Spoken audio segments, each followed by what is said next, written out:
Well, the question I'm going to put to you, and I'm going to recommend that you do some research. This is now, by the way, available at the Sharon Public Library. This is The Rise of the Fourth Reich. I highly recommend you Sharon viewers who love your families, you find this, you read it, you get a copy, you give a copy to someone else. Because what you'll learn is, gee, these people, really interesting histories and how the same names start showing up. Remember the Dulles brothers? I know you say Dulles. Isn't that an airport around Washington? You say Dulles. Wasn't he one of the first guys running the CIA? And you say, Dulles brothers, weren't they both attorneys for Sabin? You know, the attorneys for the bank. Isn't Sabin Bank the one that kept Hitler's account?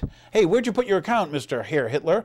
Oh, I kept it in Sabin Bank, huh? Weren't these guys also like Prescott Bush? Remember that name? We had a previous show, and I mentioned that Prescott Bush had been involved with, let's see, Brown Brothers Harriman and Union Bank. That was the bank that Thyssen used. Thyssen was the big German industrialist who may have used some of your relatives as slave labor. Okay? These are the people that wrote the book saying, well, gee, I created Hitler, I funded Hitler. And then you find out that, wow, a lot of the eugenics stuff, a lot of the banking, where did Hitler get his money, where did he get his ideas? And they fall back to groups that were here. And, you know, it's a shame when you find out. I mean, think about our Vietnam veterans who found out that while Lyndon Johnson had us fighting the Vietnamese, that, gee, in Russia, they were building trucks, you know, at the Ford plant from Lyndon Johnson money, you know, and Ford, so that they could build trucks. So those trucks would be used to bring North Vietnamese into the battle zone, okay, to fight our own American boys. And you ask yourself, why would Ford be helping, you know, because these people are globalists.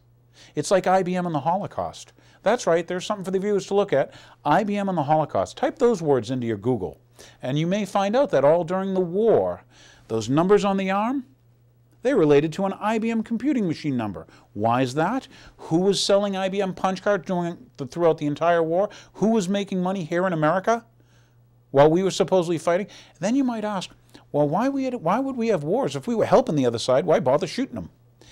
And then I might ask you, would globalist bankers make money during wars? Do you make money during wars? Who makes money during wars? But back to the Nazi thing, and I say the Nazi thing, we may have defeated Germany, but it's rather interesting when you look at, well, here's a word to type in. Type in Operation Paperclip. Yeah, that's kind of a thing to type in. Paperclips, they hold paper together. Well, you may find in Operation Paperclip that, one of the guys in the Warren Commission, of all things, okay, not McSorley, McForley or whatever, was, he's on the Warren Commission, you know, and that's the guy who was looking into Kennedy assassination. But interestingly enough about this gentleman, he was in charge of Germany and the rebuilding of Germany. Rather interesting, huh? So here's a guy in charge of the rebuilding of Germany in 1947, and what does he do? He helps change all the papers where it used to say, is an ardent Nazi, and then change it to, he is not an ardent Nazi. So that what? So they could emigrate 20,000, almost 100,000 people from the Nazi Party into the United States. Now you're probably familiar, you say, well, gee, remember the space race? Werner von Braun, right? Remember Werner von Braun? Started out, you know, we're running NASA, we got the space race, we're going to get going and all this stuff. Well, it's interesting when you find out that the individuals there and a lot of the scientists, where'd they come from? They came from Germany. And what parties? Now you say, well, they just belonged to the Nazi Party because they wanted to. But then you find out even before the Nazis were in power, the groups of people and the things they were doing previously. And you say to yourself, why do these names keep coming up? So anyway, the Dulles brothers, okay? Yeah, and then this guy McSorley, and then you find out that, well, wasn't it Dulles and wasn't it this guy McForley or whatever who was on the Warren Commission saying that we've got to seal the records for the assassination of our president? Rather weird, huh? That these names show up again, you know, that they keep showing up. And anyway, when we don't learn from history, they say that you're bound to make the same mistakes. Well, what you saw in the 30s in Germany was what they call, National Socialism. Nationalism, let's start there. Have you seen a lot of patriotic nationalism stuff, nationalism? I believe it was Washington who said that, be aware of the guy who comes across, I'm the big patriot. I'm not here to be a big patriot, but I'm here to at least have you ask questions. When you find out that the Bush family has been involved with Nazis, Prescott Bush, type in the word, Prescott Bush and Nazis, to find out that his assets were frozen.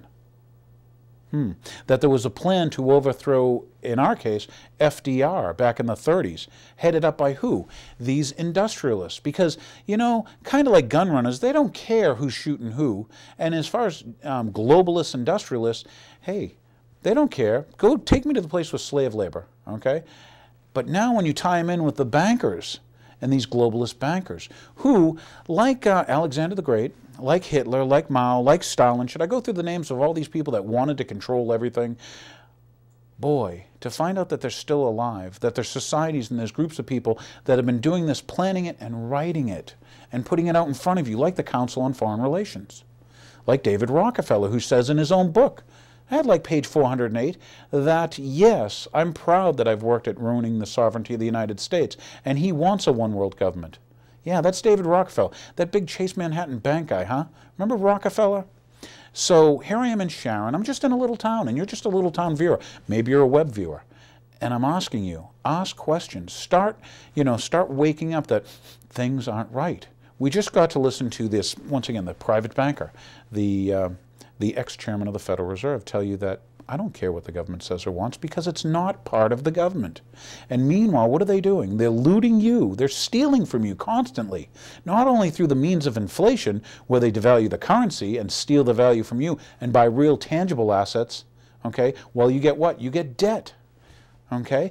But they also tell you now, we're going to take your money and do whatever we want to do with it and not tell you, while they're enslaving you financially, while they're putting toxins in your water. Another interesting thing happened in 47. You should find out, read the book or whatever, you'll find out that the guy who the United States government sent over to rebuild the German chemical industry was working with I.G. Farben. This is one of your first, you know, the early pharmaceuticals from the 1800s and stuff, but I.G. Farben's a huge chemical conglomerate from Germany. You probably remember GAF, right? All that stuff. Remember GAF? Don't forget them. But they said, hey, and what did they say? They found out from their chemists that they actually were putting fluoride in the water of the people that they wanted to make docile. And he reported this back. And it's in writing. And yet you viewers in Sharon, and you viewers out there on the web, when someone tells you we're putting it in for your teeth, find out the first person to put a toxin in your water. Okay? And you think everything's fine. And I'm sure all the people that went to dental school were told it's the greatest thing since sliced bread. But when Harvard finds out it causes cancer, you still allow it to be put in your food. Okay? When the Forsyth Institute finds out that it affects your brain, you still allow it to be put in your water, not your food, I apologize. But when you find out that, what's the #1 ingredient of Prozac? We're mass medicating the populace without even doing any blood work or finding out what they have or need. And for you dentists out there, I'd love for you to come out and tell me where the first application of fluoride was and how they worried about the people's teeth in Dachau and Auschwitz. You're the ones who are going to make the change. You're the ones who are going to make the difference. You're either going to allow this to continue on, or you're going to stop it and maybe start asking questions. This may seem like a lot, and I'm glad you tuned in. You're catching a lot. Okay, what else we have for you? Things to learn. Once again, when you find out that before the end of the war, these Nazi leaders behind the scenes, like I say, Bormann, okay, the #2 guy is, oh, he's the #2 guy. Hitler's the bad guy. If you got him in the bunker, yeah. People, they saw this coming. When I say saw this coming, as soon as what? Stalingrad, Leningrad, let's think about as soon as D-Day, knowing that it was going to come to an end, what did they do? They moved their money out. There was a thing called, Eagle Flight, where they actually created and started like 700 companies around the globe with the money and the loot that they stole. Okay? And so you find out that the attorneys for the Sabin Bank, that's right, the Dulles brothers, okay, what are they doing? This is the bank that handles Hitler's own account. They're turning into your new leaders of the CIA, and then all your CIA directors are what? Members of Skull and Bones? That's right. Wasn't Kerry and, who's that other guy? Bush, and Bush's father and Bush's grandfather. Weren't they all Yale graduates, members of Skull and Bones? Now, what is their symbol? It's, I believe, a skull with 2 crossbones, right? And the number 322. What does all that mean? Why do they go through this ritual thing? Why do they call the place they get together the crypt? Why do you sleep at the switch when you know that the people that killed your relatives or whatever are out there and getting in power?